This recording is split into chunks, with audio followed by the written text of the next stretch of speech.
Mradi huu ni mradi wenye tija sana kwa wananchi wa maeneo ya Gongo la Mboto na Mbagala na njia ile yote.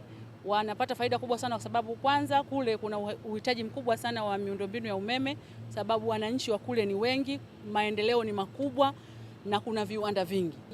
Baada ya kuimarisha mradi huu wa Kinyerezi 1 extension, maeneo yale yataenda kupata umeme wake kwa sababu tumefunga transformer mpya ya MVA 120 pale, ambayo itawapa umeme wa uhakika ambao haukatiki, lakini umeme mwingi zaidi kwa ajili ya uzalishaji wa majumbani na viwandani. Lakini kwa faida, baada ya kupeleka transformer ile mpya pale katika eneo la Gongo la Mboto na Mbagala, njia ile transformer ya zamani iliyokuwa pale MVA 50 tumeipeleka kwenye eneo la kimkakati la uwekezaji wa viwanda, kongani ya viwanda ya Kwala, na nilipofika pale maandalizi yameshaanza na transformer ile itapelekwa ndani ya wiki mbili. Tunategemea itakuwa imefungwa, itasaidia kutatua changamoto kubwa sana ya umeme katika eneo lile ambapo walikuwa wana changamoto ya umeme kukatika mara nyingi sana katika maeneo yao.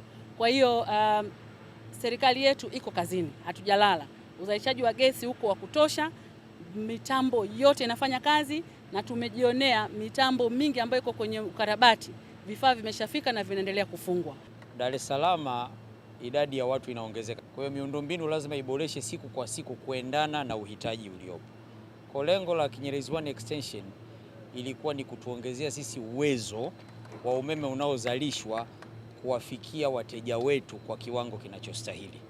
Ndio maana tukawaongeza transformer Kinyerezi penyewe kubwa zaidi MVA 175, transformer 2, Gongo la Mboto na Mbagala MVA 120 kwa ajili ya kuwawezesha wateja wetu kupata umeme wa uhakika.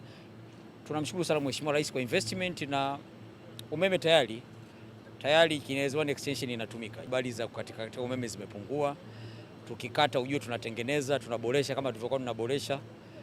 Lakini mambo ni mazuri, Mheshimiwa Rais amewekeza vya kutosha.